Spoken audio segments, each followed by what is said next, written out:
Donc, après avoir vu ces points importants concernant le Coran, on va, Inch'Allah, répondre à son premier argument et à sa première ambiguïté.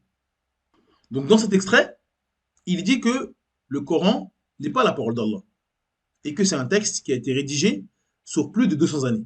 Et il vient avec un premier argument en disant que un manuscrit a été retrouvé par hasard, selon lui, dans la ville de Sanaa. Donc, la ville de Sanaa, c'est au Yémen, qui date du 7e siècle. Et donc, ce manuscrit a été retrouvé avec des sourates manquantes. Donc, on est au 7e siècle et il manquait des sourates de la sourate 27 à la sourate 36.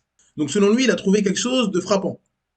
Et donc, le fait qu'on trouve un Coran avec 9 sourates manquantes, ça montre que ces sourates, selon lui, n'existaient pas.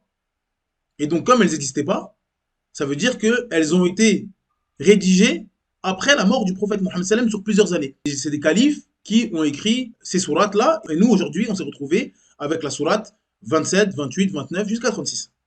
Donc le prophète Mohammed sallam, selon lui, ne connaissait pas ces versets, car il est mort, et les gens ont écrit les versets après sa mort. Bien sûr, c'est un ignoble mensonge, mais malheureusement également, ça montre une ignorance énorme, subhanallah.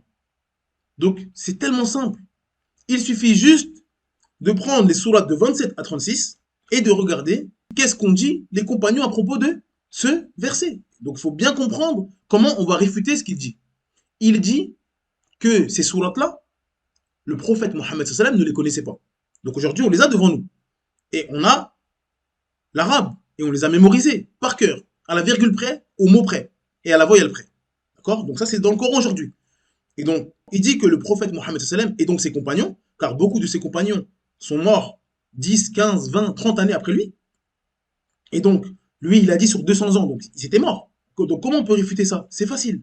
Si on trouve des paroles de ces compagnons-là ou du prophète Mohammed sallam qui nous parlent de ce verset et qui dit dans tel verset, et il mentionne le verset à la lettre près, au mot près, et aujourd'hui on l'a, c'est pas possible que le prophète Mohammed sallam connaissait un verset alors qu'il est censé être écrit 200 ans après sa mort. Vous êtes d'accord avec moi? Comment le prophète Mohammed sallam peut nous parler d'un verset, peut nous parler d'une sourate en disant telle et telle sourate, et il nous récite cette sourate-là. Et cette sourate-là, aujourd'hui, mot pour mot, elle est présente. Donc comment ça se fait que le prophète Mohammed sallam connaît ce verset, mot pour mot, alors qu'il est censé avoir été écrit 200 ans après la mort du prophète Mohammed sallam?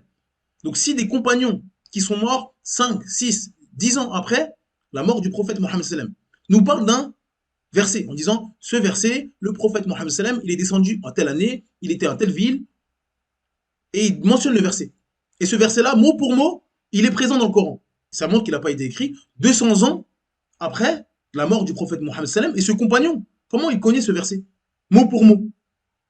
Soit ce calife-là, selon lui, qui a écrit ce verset-là, il a trouvé avant lui, donc dans ce cas-là, c'est pas lui qui l'a écrit, donc c'est le prophète Mohammed sallam qui l'a enseigné. Ou alors, on l'a démasqué et on voit qu'il est en train de mentir. Donc c'est tout simple. Si on prend la liste des sourates qui, selon lui, sont manquantes dans ce livre, et que, selon lui toujours, ont été rédigées 200 ans après la mort du prophète Mohammed sallam. Si on prend cette liste de sourates et qu'on trouve des paroles de gens qui sont censés être morts avant l'écriture de cette sourate, et qui nous parlent de cette sourate, et que mot pour mot, ils nous parlent de cette sourate et on l'a devant nous, ça montre qu'ils connaissaient cette sourate-là. Oui ou non? Donc ça montre qu'ils connaissaient cette sourate-là. Et donc ça montre qu'elle n'a pas été rédigée 200 ans après la mort du prophète Mohammed sallam.